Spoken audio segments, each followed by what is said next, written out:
Dan kalau suami atau istri saling menyakiti, yang sakit bukan yang disakiti saja, tetapi yang sakit adalah juga yang menyakiti dalam hubungan suami istri. Karena apa? Karena mereka adalah satu daging.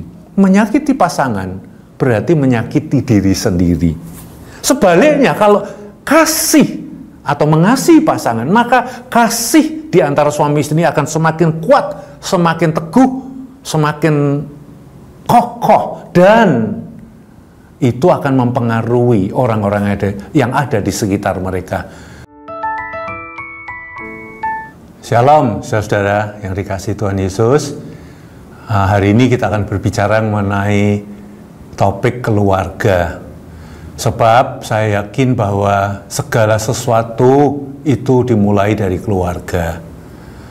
Saudara-saudara, keadaan zaman sekarang ini adalah keadaan zaman yang sukar. Seperti yang kita lihat di sekeliling kita, tetapi juga tercatat di dalam kitab Timotius, surat Paulus kepada Timotius di 2 Timotius 3 pasal yang ke-1 sampai yang ke-5. Nanti kita akan baca bersama-sama ya. Ada lebih dari 15 list yang di-list oleh Paulus mengenai keadaan manusia di akhir zaman atau zaman sukar tersebut. Saya bacakan ya saudara. Keadaan manusia pada akhir zaman, 2 Timotius 3 ayat 1 sampai dengan yang ke-5. Sambil kita membaca bersama-sama, kita akan membayangkan orang-orang yang kita jumpai atau pernah kita jumpai atau pernah kita lihat di zaman sekarang. Begini firman Tuhan, ketahuilah bahwa pada hari-hari terakhir akan datang masa yang sukar. Manusia akan mencintai dirinya sendiri, menjadi hamba uang, membual, menyombongkan diri, menjadi pemfitnah, memberontak terhadap orang tua, tidak tahu berterima kasih, tidak peduli agama, tidak tahu mengasihi, tidak mau berdamai, suka menjelekkan orang, tidak dapat mengekang diri, garang, tidak suka yang baik, suka mengkhianat, tidak berpikir panjang, berlagak tahu, lebih menuruti hawa nafsu daripada menuruti Allah. Secara lahiriah mereka menjalankan ibadah mereka, tetapi pada prinsipnya, pada hakikatnya mereka memungkiri kekuatannya. Ada 15 lebih jenis manusia di akhir zaman yang ditulis oleh Paulus kepada Timotius untuk belajar mengenali orang-orang tersebut. Jadi kalau kita bayangkan dengan orang-orang yang kita lihat di sekitar kita sekarang, ya kira-kira begitu saudara, tidak memperdulikan agama, keras, tidak mau berdamai, memberontak, menyombongkan diri, cinta uang, cinta diri sendiri. Lah, semua itu dihasilkan dari mana? Kualitas manusia yang seperti itu diproduksi di mana, saudara-saudara? Seorang Prime Minister atau PM-nya Inggris pada waktu Perang Dunia Kedua pada waktu itu, dia pernah berkata seperti ini, "We shape our home and then our home shape us." Winston Churchill berkata begini, kita ini membentuk rumah kita, dan kemudian rumah itu membentuk kita, membentuk komunitas kita, membentuk masyarakat kita, membentuk bangsa kita. Winston Churchill menyadari bahwa semua itu dimulai dari rumah. Waktu rumah itu dibuat, dibentuk, diproses, dibangun, maka itu akan menentukan bangunan masyarakat. Dan kalau kita melihat masyarakat sekarang yang begitu egois, mementingkan diri sendiri, benci damai, keras, mengumbar emosi, tidak menghargai orang lain. Dari mana produksinya? Dari rumah. Sebab itu saudara, kalau yang rusak itu mulai dari rumah, tentu saja bisa sebaliknya, yang baik juga bisa dari rumah, dari keluarga. Nah, mari kita punya sikap seperti Yosua yang mengambil sikap tegas di hadapan orang-orang Israel pada waktu itu. Dan sikap tegas ini harus menjadi sikap kita sebagai ayah, ibu, orang tua yang percaya kepada Tuhan. Dia berkata seperti ini, Yosua, di Yosua pasal yang ke-24 ayat yang ke-15. Dimulai dari ayat 14, Yosua berkata begini, oleh sebab itu takutlah akan Tuhan dan beribadahlah kepadanya dengan tulus ikhlas dan setia. Jauhkanlah Allah yang kepadanya nenek moyangmu telah beribadah di sebelah sungai Efrat dan di Mesir, dan beribadahlah kepada Tuhan. Kemudian dia menantang orang Israel. Tetapi jika kamu anggap tidak baik untuk beribadah kepada Tuhan, Yahweh, Tuhan Allah Israel, pilihlah pada hari ini kepada siapa kamu akan beribadah. Allah yang kepadanya nenek moyangmu beribadah di seberang sungai Efrat, atau Allah orang Amori yang negerinya kamu diami sekarang ini? Dan Yosua berkata, tetapi aku dan seisi rumahku, kami akan beribadah kepada Tuhan. Saudara-saudara sekalian, biarlah kita punya tekad, sikap, keputusan teguh, berani, seperti yang Yosua katakan, aku dan seisi rumahku akan beribadah kepada Tuhan. Kuatkanlah keluargamu, kuatkanlah rumahmu. Nah, ada dua hal penting yang saya ingin sajikan, saya ingin sampaikan kepada saudara. Bagaimana kita bisa menguatkan keluarga kita. Ada dua hal penting bagaimana keluarga kita bisa menjadi sumber keamanan, sumber cinta, sumber kasih terutama bagi anak keturunan kita dan orang-orang yang ada di sekitar kita.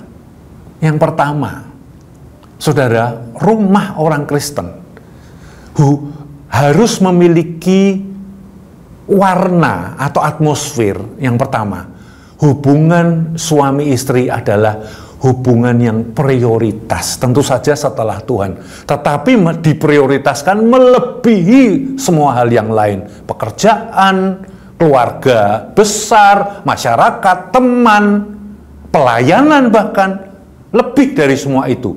Hubungan suami istri harus diprioritaskan. Kenapa? Karena Tuhan sudah berkata di dalam Matius 19 ayat yang kelima, Matius 19 ayat yang kelima, Tuhan menggambarkan hubungan suami istri itu seperti sebuah hubungan yang tidak bisa dipisahkan. Kata yang dipakai di Matius 19 ayat yang kelima adalah satu daging. Satu daging, tidak bisa dipisah. Nah, kalau suami istri itu tidak memprioritaskan hubungan kasih di antara mereka, maka yang terjadi biasanya di dalam rumah tangga saling menyakiti. Dan kalau suami atau istri saling menyakiti, yang sakit bukan yang disakiti saja, tetapi yang sakit adalah juga yang menyakiti dalam hubungan suami istri. Karena apa? Karena mereka adalah satu daging. Menyakiti pasangan berarti menyakiti diri sendiri.